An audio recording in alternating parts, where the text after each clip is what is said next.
एक युवक प्रतिदिन एक संत के सत्संग में उपस्थित होता था। संत की वाणी से वह बहुत प्रभावित होता, लेकिन जब वह अपने घर लौटता तो वहां की रोजमर्रा की चिंताओं और गृहस्थ जीवन की कठिनाइयों में उलझ जाता। उसे महसूस होता कि वह सत्संग में सुने गए आदर्शों को अपने जीवन में नहीं उतार पा रहा है।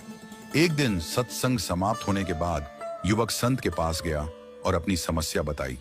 उसने कहा, महाराज, मैं कई दिनों से आपका सत्संग सुन रहा हूँ।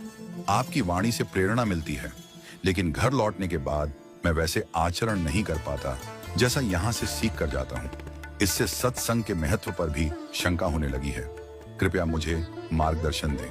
संत ने मुस्कुराते हुए कहा, बेटा, तुम्हारी शंका का समाधान मैं करूंगा, लेकिन पहले तुम मेरे कहे अनुसार एक काम करो। संत ने उसे बांस की एक टोकरी दी और कहा, इस टोकरी में जल भरकर लाओ।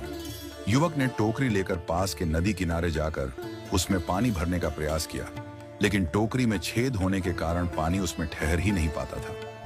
वह खाली टोकरी लेकर संत के पास लौट आया और बोला, महाराज, यह असंभव है, टोकरी में पानी ठहर ही नहीं सकता। संत ने शांत स्वर में कहा, कोई बात नहीं, कल फिर कोशिश करना।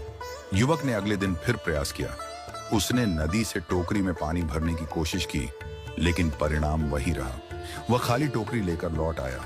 संत ने उसे फिर से यही कार्य करने के लिए कहा। युवक प्रतिदिन टोकरी में पानी भरने का प्रयास करता, लेकिन हर बार असफल रहता। कुछ दिन बाद संत ने उससे पूछा, बेटा, इतने दिनों से तुम यह कार्य कर रहे हो, क्या तुम्हें टोकरी में कोई फर्क नजर आया?